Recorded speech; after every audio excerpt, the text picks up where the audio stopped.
Messieurs, Guy Carlier. J'avais décidé sur l'affiche d'écrire Guy Carlier ou One Man Gros. Et François Rollin m'a dit, écoute, c'est pas parce que t'es gros que tu as le droit d'être lourd. Tu entres dans la grande famille du théâtre. Pense au souffle de Gérard Philippe. C'est drôle d'ailleurs, on dit le souffle de Gérard Philippe, mais on dit l'haleine de Francis Huster. Guy Carlier, bonjour. Bonjour. Merci beaucoup d'être avec nous. C'est un bonheur toujours d'être ici à Florence. Alors justement, cette ville, Florence, ce lieu, c'est un lieu que vous connaissez et que vous aimez particulièrement ? Bah oui, parce que c'est ici que toute cette aventure sur scène a commencé. Elle a commencé il y a très longtemps, elle a commencé en 2003, lorsque le directeur Pascal Jascula est venu me voir à France Inter en me disant « mais vous n'avez pas envie de monter sur scène ?» et je me suis dit « bah oui, j'aimerais bien », mais à l'époque, j'avais 35 kilos de plus, 40 kilos de plus, et c'était vraiment... pas concevable, et je m'étais dit oh, je vais perdre du poids, je vais écrire un spectacle et puis je vais perdre du poids, ça me motivera, et j'avais dit oui.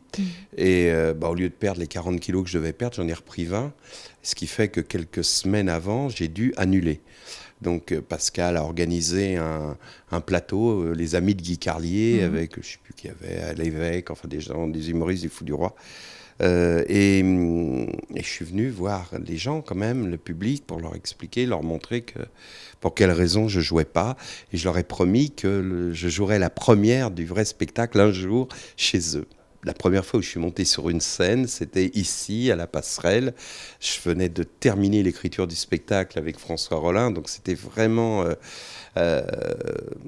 vraiment le début, quoi. On essuyait les plâtres et ils ont été adorables, malgré mes trous de mémoire, etc. Et donc je leur ai promis de revenir, et me voilà aujourd'hui de nouveau à la Passerelle, avec en plus une actualité. Je voulais m'impliquer quand même un peu plus qu'en envoyant un SMS en disant « allez les gars, je suis avec vous », ce qui est un peu facile et ce que font beaucoup de gens dans le showbiz, et qu'en fait c'est un coup de com' pour eux, quoi.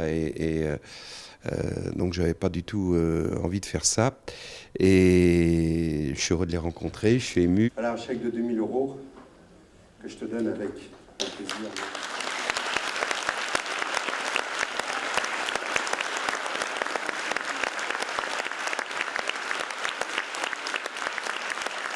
Vous voyez, par exemple, ce théâtre de la Passerelle à Florence, si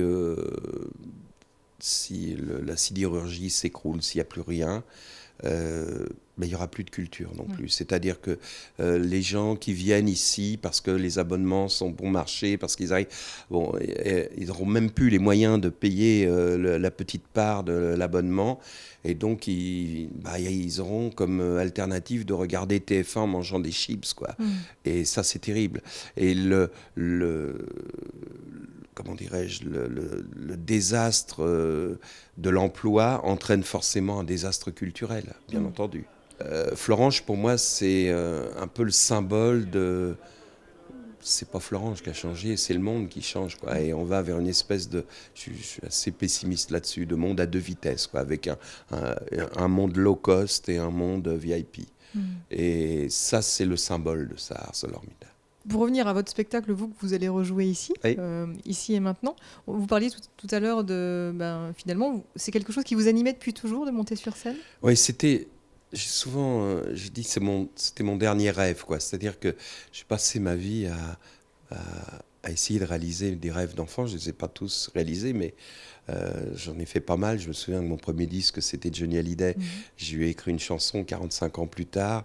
J'étais fan de foot, je voyais Thierry Roland déjà à l'époque, et je me disais, il fait le plus beau métier du monde, il parle de foot le dimanche à la télé. Et Bilal Lian m'a demandé de faire une chronique de foot dans Stade 2 le dimanche, et j'ai grandi avec Frédéric Dard et j'ai épousé Joséphine, sa fille. Vous réalisez tous vos rêves. Et puis il restait celui-là. Et puis quand j'écoutais Jean-Yann à la radio le dimanche, je faisais ses parodies, ses sketchs le lundi à l'école, donc j'ai fait de la radio, et il y avait ça quand j'étais devant l'armoire à glace de ma chambre d'enfant et que je m'adressais à un public imaginaire. Voilà, je l'ai fait à 60 ans passés, et honnêtement, ça c'est le plus beau rêve, parce que de tous les... Je suis venu tard, moi, à ce métier, hein, j'ai eu une autre vie, mais avant, j'étais directeur financier, je suis venu à 40 ans à ce métier, mais de toutes les disciplines, c'est-à-dire la radio, la télé, les bouquins, etc. La scène, c'est évidemment le bonheur absolu, c'est la plus belle, parce que vous avez le retour immédiat, vous êtes... là, je suis fatigué, je vais jouer tout à l'heure, et je sais que dès que je serai sur scène, je serai plus fatigué, parce que c'est une question probablement d'adrénaline ou d'endomorphine, je sais pas, mais qu'il y a les gens qui vous renvoient à une énergie comme ça. Voilà, et c'est magnifique, et c'est un bonheur. Je crois que j'avais jamais connu quelque chose d'aussi fort dans mes rapports aux gens que la scène. Et le spectacle s'appelle Ici et Maintenant parce que c'est l'heure et demie que dure le spectacle. Et quand c'est-à-dire le moment où vos vies fusionnent, les vies du public et de l'artiste sur scène fusionnent, alors que avant on se connaissait pas, puis on va se séparer après. Et ce moment, cette heure et demie là, elle reste, c'est pour ça que je dis que c'est une éternité, même si elle est éphémère, parce qu'elle reste gravée dans nos âmes pour toujours. Quoi. C'est un grand moment de partage. Moi, je me souviens de ça, voilà, évidemment. Vous parliez de Frédéric Dard. En quoi il a influé sur vous, sur votre façon d'être, votre carrière ? Moi, j'ai pas connu mon père, et donc j'ai eu personne à qui poser la question « dis papa ». Enfin, vous voyez, donc et puis j'ai commencé à lire des San Antonio. Au début, parce qu'il y avait une intrigue policière. C'est drôle d'ailleurs, parce que j'ai l'impression d'avoir grandi avec Frédéric Dard. Au fur et à mesure au début, il m'a piégé par ces histoires comme ça, un peu policières. J'étais en 5e, quoi, vous voyez. Et puis, au fur et à mesure, il y avait des digressions. C'est-à-dire qu'il disait... bon, là, on oublie l'intrigue et retrouve-moi page 48 si ça t'intéresse pas ce que je vais raconter. Et il y avait 4 pages sur la vie, sur les cons, sur les fausses valeurs, sur le pouvoir, sur tout ça. Et j'ai appris la vie. Pardon. Et Frédéric Dard m'a donné les leçons qu'un père donne à son fils. Et aussi, il m'a appris à rire de la vie, à la prendre au sérieux, mais à en rire, enfin cette dérision-là, et puis je pense son humour, et puis surtout la qualité toujours de l'écriture, enfin en tout cas essayer d'écrire toujours, de jouer avec les mots, mais dans le bon sens du terme. Acerbe, critique et jamais méchant, c'était pour Douche froide sur Europe 1 ce qu'on pouvait lire de vous. C'est comme ça qu'on pourrait vraiment vous définir ? Oui, à l'époque où j'étais, enfin, ce qu'on appelle un mot terrible, sniper, enfin, bon, quand des gens étaient blessés par des chroniques, c'est que la chronique était ratée. Et donc, j'étais vraiment désolé parce que... et donc, je les appelais, je m'excusais. Alors, les gens, bah ouais, mais il était méchant. Ils me disaient, bah oui, non, mais c'est juste que c'était absolument pas le but. Aucune raison. Moi, j'aime les gens, donc voilà. Et je le dis d'ailleurs dans le spectacle, ça a créé un peu un malentendu parce que les gens pensaient que j'étais pareil dans la vie et ne comprennent pas que, par exemple, à la télé, tu joues un rôle et t'es pas dans la vie ce que tu es à la télé. Donc moi, j'étais le méchant à la télé, mais dans la vie, je suis quelqu'un de gentil. Donc je dis dans le spectacle, d'ailleurs, exactement l'inverse de Jean-Pierre Coff. Voilà. Ou d'autres. Je pourrais vous donner d'autres noms. J'en connais des beaux salopards. De manière générale, qu'est-ce qui vous agace dans la vie ? Qu'est-ce qui vous agace particulièrement ? Les tartuffes. Les tartuffes... là en politique, ceux qui font semblant d'être là pour nous et qui sont là pour eux. À l'inverse, qu'est-ce qui vous fait chavirer de bonheur ?